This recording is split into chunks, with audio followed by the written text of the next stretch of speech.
What is happening? And friends, welcome to another Photography Talk episode 124. Now, in today's episode, friends, we have some exciting news from Apple about its upcoming M2 chips. Now, also in the news this week is Fujifilm, which has drastically, when I say drastically, really increased the price out of its film rolls. Now, what gives on that? Now, we'll also close off today's episode by discussing an upcoming Adobe MAX conference, which is a all in-person event this year. Now, keep in mind, for the last couple years, 2020, 2021, it has been digital, so it's they're going back to a in-person. All of that is coming up here in just a minute. But before we get to this week's news, friends, we put these videos together every single week to keep you guys entertained, keep you up to date as far as what is happening in the photography space in these small little bite-sized little news nuggets that you're watching here. Now, of course, if you find some value with this video, or hell, you just want to do us a solid, because you know every time you hit that like button, it really helps us out with the whole YouTube algorithm. That would be much appreciated. That said, my friend, let's get on to this week's headlines. Now, according to a recent report, Apple is testing 9 new Macs with the M2 chip. That's a ton of Macs. Now, the MacBook Air, the MacBook Pro are supposed to be 2 of the 9 machines being tested. Now, it is also suspected that the M2 MacBook Air and the M2 MacBook Pro are going to have a 10-core CPU.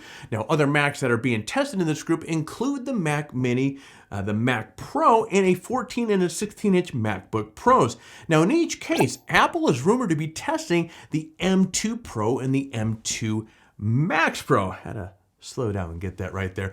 The larger MacBook Pros will have the 64 gigs of memory, and the M2 Max version apparently has 38 graphic cores and 12-core CPU. These are going to be some pretty ballsy machines here. Now, of course, I know what you're thinking. Alex, that's all good and fine, but when can we expect to see these things? Well, that really depends. Now, this fall, expect to see the base models of the Mac Mini, the MacBook Air, the MacBook Pro. Now, the higher-end MacBook Pros will come sometime after that, perhaps next year. Now, the Mac Pro, however, isn't likely to be released until a couple years from now. Now, at any rate, the M2 chips are very exciting, given how good the M1, and I'm pointing to my computer here that has an M1 in it. So if you ask me, Apple has really hit a home run by using their own silicon. Now, my MacBook Pro, as I keep pointing to this here, with the Apple silicon, absolutely crushes any of the previous Intel-powered Macs that I've had. It's not even a close comparison. Now, that being the case, I'm excited to see how much better the M2 chips are than the M1 chips. You know, it's funny, I was just talking to a buddy of mine earlier this week about the new Macs.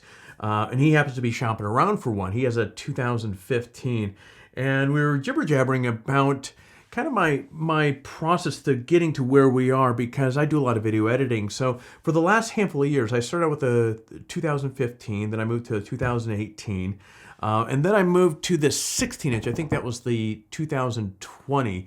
Because that was supposed to be running cooler, and which it wasn't I didn't see a big difference with that. And so then I decided, okay, what the hell, I'll invest in this thing right here, which has the M1 Max and fully spec'd out. And this machine, so what I'll share with my buddy, this machine that Apple has delivered, I think is the first machine that exceeds the rhetoric that their marketing engine is pushing out. It seems so common that, computer companies, when they come out with a new machine, they have all these banners and all this confetti flying through and all these specs being thrown at you. But in a real-world environment, the user experience never lives up to the marketing hype. This thing actually does. I absolutely love this computer. So again, going back to the notion of the M2 and the possibilities of how quick these machines can be, when you factor in how quick these are right now, there's some pretty cool stuff on the horizon. Now, as you guys probably know, I've been getting back into film, and I wouldn't say I'm getting back into it, but I'm spending a little bit of time recently shooting a lot of film. In fact, recently, as I mentioned in one of the last videos, I picked up this Canon AE1 and really have enjoyed shooting the heck out of it, including a trip to Disney, Anza, Arizona, and just all around. It's been a fun walk around camera with this thing. Now, I'll have a video on that coming up here pretty soon. Anyway, I like shooting on film because it really forces you to be in the moment, to slow down and concentrate on camera settings, composition, focus, and so forth. Now, if you've never shot film and you may be saying, Alex, you are nuts. well, look, perhaps so, a little bit, but it's a very therapeutic experience. I definitely recommend picking up one of these and giving it a go. Now, there's just one problem. Film is getting pretty damn expensive, and it's only going to get more expensive. In fact, earlier this month, Fujifilm raised prices on its photo film by up to 60%. Now, in North America, Fujifilm rolls of film are 25% more expensive. And it's funny because earlier this week, I ordered 3 rolls of the Kodak Ultra Max here. And before this, the reason why I ordered this was I ordered Fujifilm, but it never came in. And then Apple or Amazon came and said that they cannot deliver, and it was showing out of stock. So I'm not sure what the hell is going on with that. Now, the price is due to increase in cost of production. Now, other products like photo paper and processing chemicals will certainly rise probably in the next handful of months. Still, despite being a much more expensive endeavor, I highly recommend shooting on film. You know, it's such a different experience from shooting on digital camera. It's really a great way to learn the fundamentals and build your skills behind the lens. And if you're saying, hey, well, Alex, I already know the fundamentals and I know all that. well, then it's just fun to get out there and kind of recalibrate your compass in shooting on film. It really does help you appreciate photography a lot more. But anyways, just set aside a good chunk of change for buying some film. Now, after going digital for a couple years, Adobe MAX will be an all-in-person event again in 2022. Now, Adobe MAX is a great opportunity for photographers and other creative professionals to learn, grow, and gain skills that will help us enhance our work. Now, the show will be held in Los Angeles, right up the road.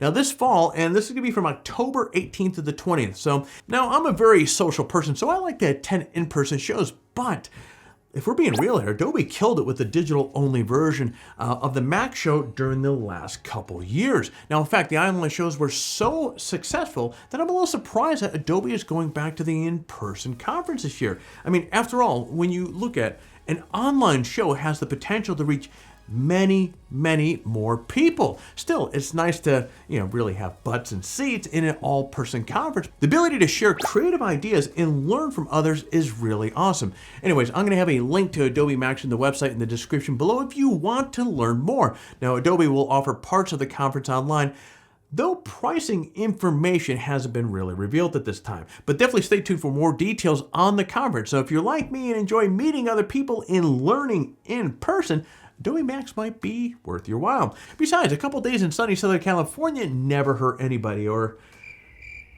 well, I don't think so. But anyways, you get the point.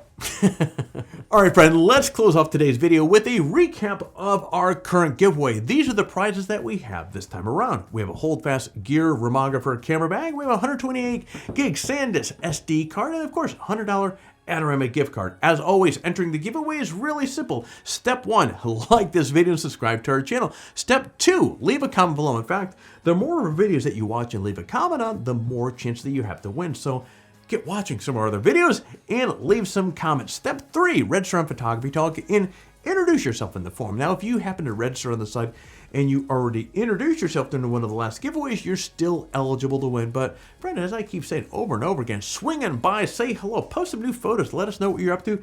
That is it. For complete details on the giveaway, including how to register on Photography Talk or how to say hello on our forum, check out the description below.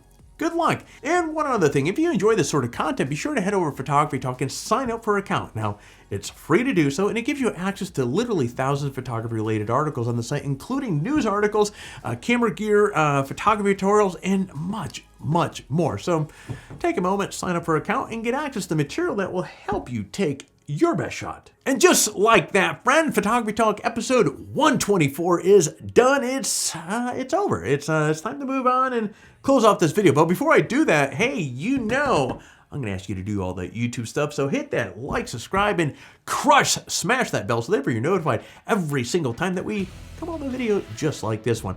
Friends, I'm going to be scooting out of my studio, actually. I'm going to get down to the gym, pick up my son, and figure out what's going to be for dinner. So you guys get out there, stay healthy, and find your best shot.